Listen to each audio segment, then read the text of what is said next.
एक मेरी कविता है सर, मैंने प्रयास किया। और एक पात्र है झांसी की रानी। तो ये कविताएं मेरी अभी तक जो है अपने किसी खास मित्र बंधु को सुनाई है, तो अभी इतनी उजागर तो नहीं हो पाई। लेकिन आपने मंच दिया तो मैं इसको सुनाता हूँ सर।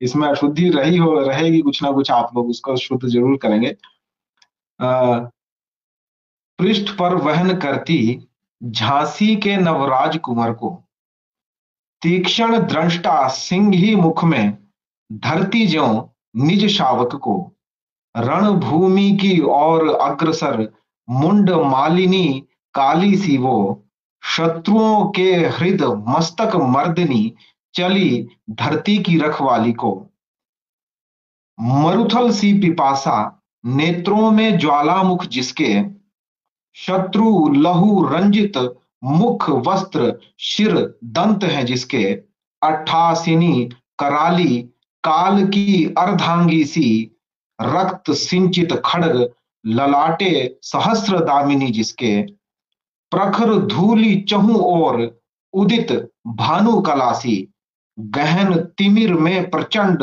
उज्जवल अनल शिखासी, श्याम मेघ मध्य ज्यों दिव्य तड़ित चमकार, प्रकट हुई भारत भूमि पर ऐसी झांसी की सरदार।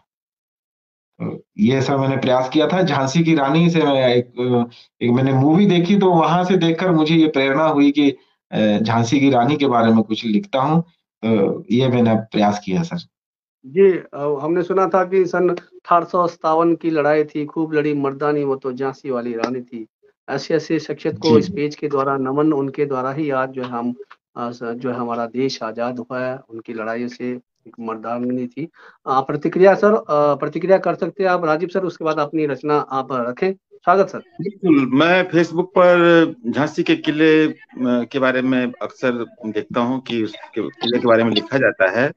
और मैं हाल में जा रहा था उधर नागपुर, तो वीरांगना लक्ष्मीबाई नाम से झांसी स्टेशन का नाम भी थोड़ा बदला गया है, तो उन्हें वीरांगना कहा जाता है। वीरांगना, अंगना कहा गया है नारी को, और वो वीर मतलब नारी के रूप में उन्हें वीरांगना कहकर पुकारा गया है। तो बिल्कुल उन्होंने तलवार उठाई थी और सवाल पूछा था, वही सवाल जिसको हम लोग 100 सालों के बाद पूछ रहे थे, 90 सालों के बाद पूछ रहे थे आजाद होते हुए, कि हम स्वतंत्र हैं, हमने कैसे आजादी हासिल की है। तो उसी परंपरा में, इस परंपरा में झांसी की रानी ने संघर्ष किया था, वीर गति पाई थी।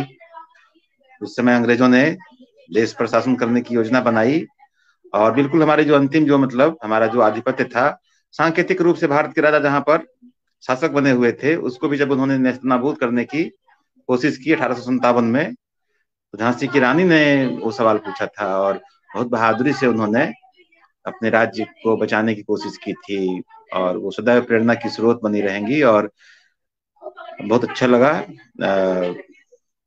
अश्विनी जी से उनके बारे में कविता सुनकर।